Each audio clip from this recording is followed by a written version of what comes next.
It's the day after Thanksgiving and I'm with my family. It's a cold midday and everyone is sort of taking it easy after all the cooking and the chaos the day before. My mom's cousin sits down and throws something on the TV and mentions that I might like it. He says almost nothing else, so I decide to give it a chance since I've got nothing else to do. I've just been sitting on the couch bored for the last 20 minutes. That's when I see this. Who are you? Hello? Hi there. You on the table? I wonder if you'd mind taking a brief survey. Now before I go on, I want to say that if you haven't seen this show, I am glazing it for a reason, and so is pretty much anybody who has Apple TV. It's the #1 show on there for a reason. It's best to go in blind and experience the show's twists and turns yourself, and also this discussion will spoil the episode. For those of you who have watched it, you may be wondering, Gray, why aren't you talking about the first season as a whole? And to that I say, this show is so dense and compact that trying to talk about the whole first season would be like trying to explain all of the FNAF lore in one sitting. It's just not a great idea. Look at the runtime of the video already. Come on. Trust me. You know this show is dense.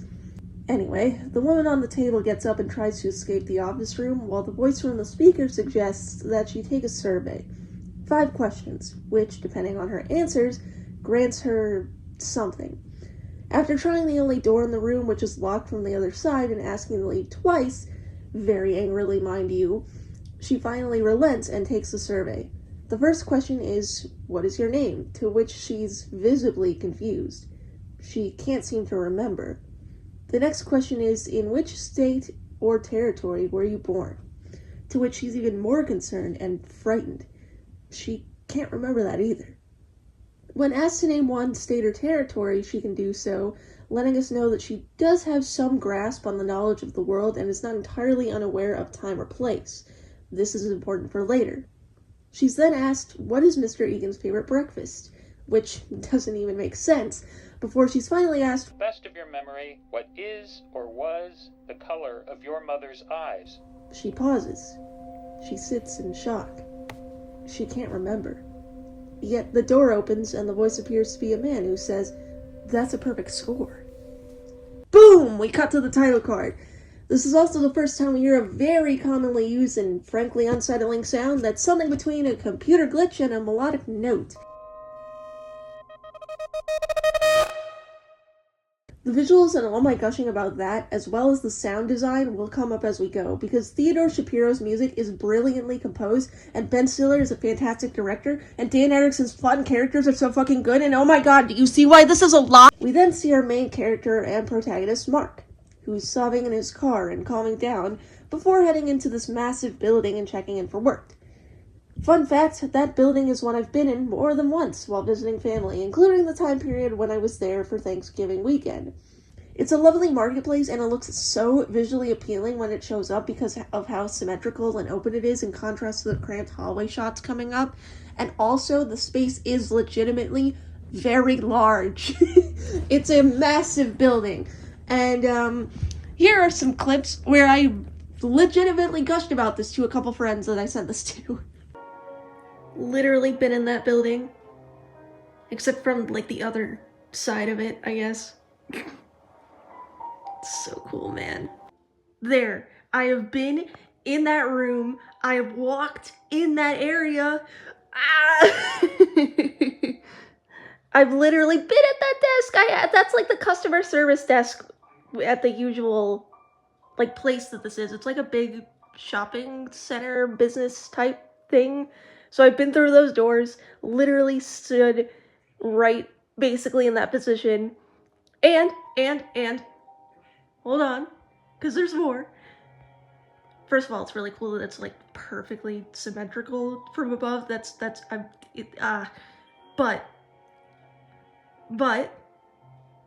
just wait. Just hold on. I swear it's coming. There's a set of stairs. There, I've been down those stairs. Literally that exact set of stairs. After Mark checks in and puts his personal belongings away, he steps into the elevator, and as he goes down, we hear a ringing in the ears and his eyes roll back and close. When we hear the elevator ding and Mark's eyes open again, we hear this music.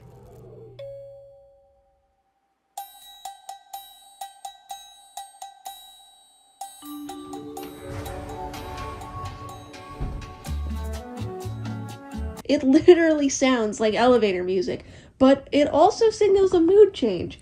Mark is standing up tall and striding with purpose, and we even see him grin when he tosses his tissue into the trash without missing a beat.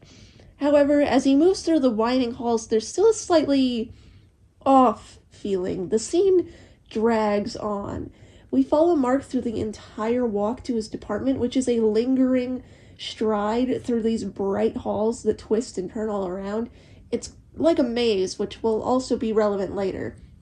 Mark's department, Macrodata Refinement, consists of 4 workers who all sit with movable dividers between them. When Mark sits down, his coworker Dylan asks if he's sick since he's sniffling. Mark isn't sure, but comments that another coworker, Petey, had been sniffling the day before. Dylan then remarks that Petey had better not be out for the day because he's very close to wrapping something up called the Tumwater file, which Petey needs to process. This tells us that Petey may have a higher authority in the office.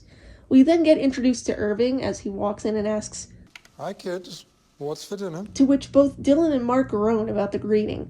They hate it. This will also come back later. Lots of things come back later.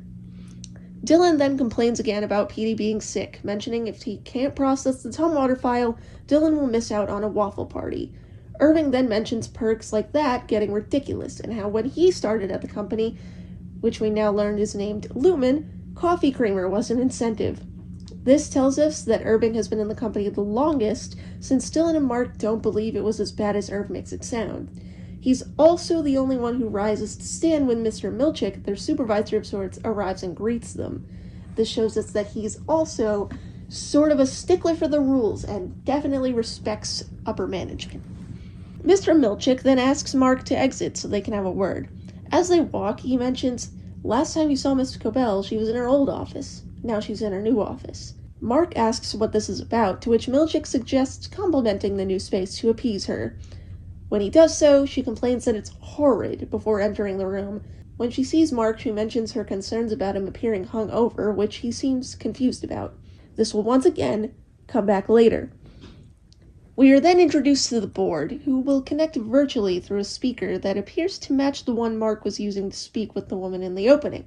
However, the board never responds verbally to anything, instead seeming to only listen in as Miss Cobell explains that Petey is no longer with this company. When Mark asks what happened, Mr. Milchick explains that an NDA forbids them from telling him, and that it would essentially ruin Petey's privacy. Mark is then rapidly promoted to Macrodata Department Chief, taking over the role. Mark then heads into a room with Irving to start the training protocol, and this is where we get the opening scene from his perspective, and also get the sense that he is definitely bothered by Petey's sudden absence. We also learn that Mark and Irving are being watched, and that the woman is being carefully monitored by Miss Cobell. As Mark steps into the conference room, he tries to ease the tension by explaining he fumbled following along with the guidebook in his hand, and we finally learn her name, Helly R. Mark then attempts to continue using the book as a means of explaining what's going on, but that only leaves more confusion to grow as he says, "You've been hired as part of Lumen's severed floor." Helly then throws the speaker into Mark's face after he desperately tries to follow the rules, and she tries again to escape. When that fails, the pair sit down, and Mark abandons the guide, instead choosing to tell Helly how he was in the same position as her 2 years ago.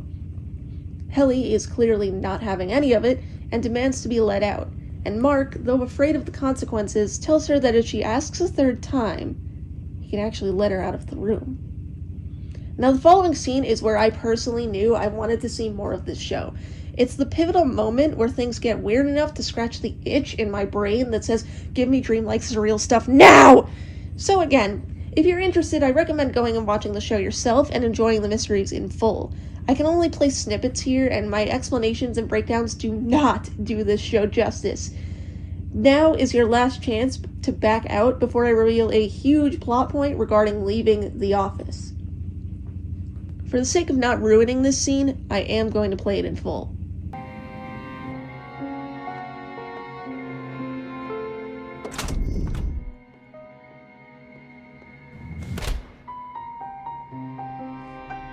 What the hell?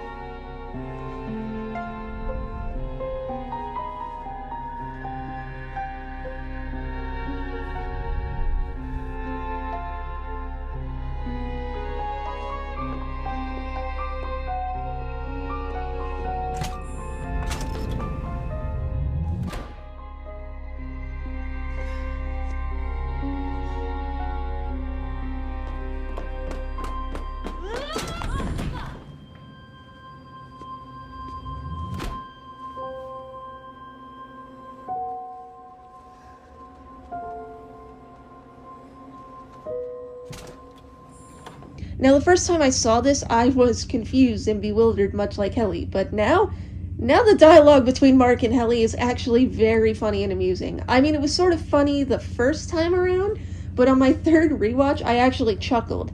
I seriously love the dynamic these two have, even in the beginning, and their relationship only gets more interesting from here on. Mark then gets scolded by Miss Cobell, and she has an interesting bit of dialogue about her mother being an atheist, and goes on to describe what the woman said about hell. You know, my mother was an atheist.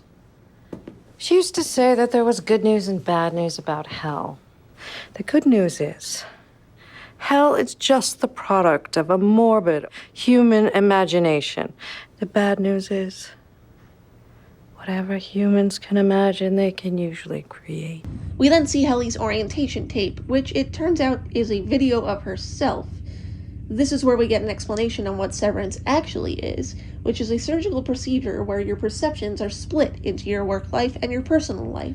Access to memories are also dictated by the space you're in, so when you leave, you don't know what you do or who you are at work, and vice versa. This is why Mark was confused about Miss Cobell's comment about him looking hungover. He didn't know that he had been drinking before. This is also why Helly can't remember anything personal about herself, like her name, where she was born, or her mother's eye color. Helly sits in total shock once again as she's told by her outside self that she actually agreed to this, and this version of her will never leave the office. So I'll never leave here. You'll leave at 5. Well, actually, they stagger our exit, so 5:15. But it won't feel like it, not to this version of you anyway. Do I have a family? You'll never know. And I have no choice. Well, every time you find yourself here, it's because you chose to come back.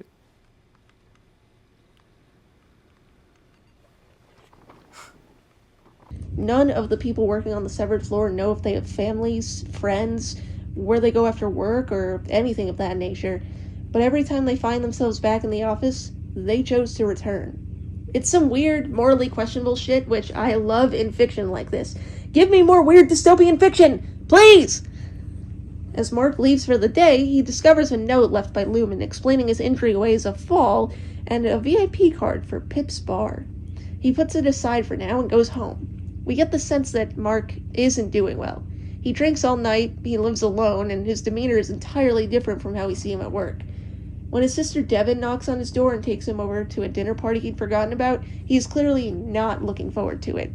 He's lonely, depressed, and based on how the dinner actually goes, Mark definitely did not want to be around Rickon and his friends. They're a strange bunch. Pushy and pretentious, though well-meaning. They act like snobbish intellectuals while actually not knowing much about historical context. They also ask very intrusive questions to Mark once Rickon mentions his late wife Gemma and his relatively new position at Lumen after having been a teacher alongside his wife. Some speculation about Lumen is discussed by the group before Rickon mentions Mark being severed. This makes the whole table visibly uncomfortable and curious. We also learn that the severance procedure is controversial enough that it's being talked about in Congress. The morality of the procedure is clearly something of a hot debate, and as I keep saying, it will come up again later on. Mark and Devin then get a moment to talk once everyone's left, and after apologizing, Devin asks how therapy's been going. Mark stays silent. He hasn't been going, since being able to forget about Gemma during work hours has been helping, or so he says. The two have some sibling banter about Rickon's friends being odd, and Devin convinces Mark to stay over instead of going back home alone. He gets up in the night and spots a businessman in the yard who... You looked at me weird, like you knew me. Oh, did the prowler invading my home make you feel seen? So seen. Later, Mark decides to go to Pip's and gets a call from Miss Selvig, his elderly neighbor who seems to be confused about the garbage versus recycling days, and since they live next to each other, she complains about the space being used. While on the phone, an older gentleman sits across from him and tells him to hang up. It's the businessman, who references Irving's "What's for dinner" line, getting no reaction from Mark other than confusion. This is Petey, who tells Mark he bypassed the implant and needs someone to know what he knows in case Lumen takes him out. He passes Mark an envelope and quickly leaves. Mark opens the card.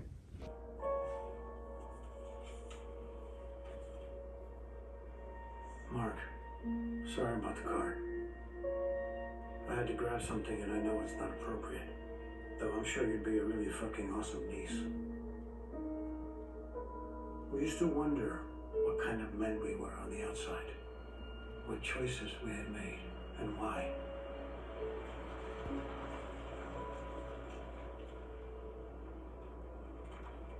I used to think it would take a monster to put someone in a place like that office. Especially if the person was himself. But we're not monsters, Mark. Not real ones. If you don't want to know what's going on down there, I won't force it. But if you do, there's an address on the back of this card. Go along, and you'll find the beginning of a very long answer. He gets home, puts his garbage out, and bumps into Miss Selvig of all people. She starts some small talk before saying her mother was a Catholic, and she used to say it takes 8 hours to bless a sleeping child, obviously commenting on Mark's sleeping habits. We then get this reveal.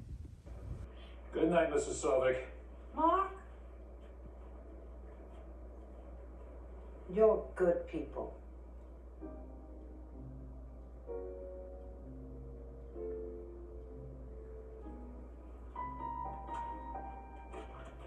And the episode ends. It ends right there.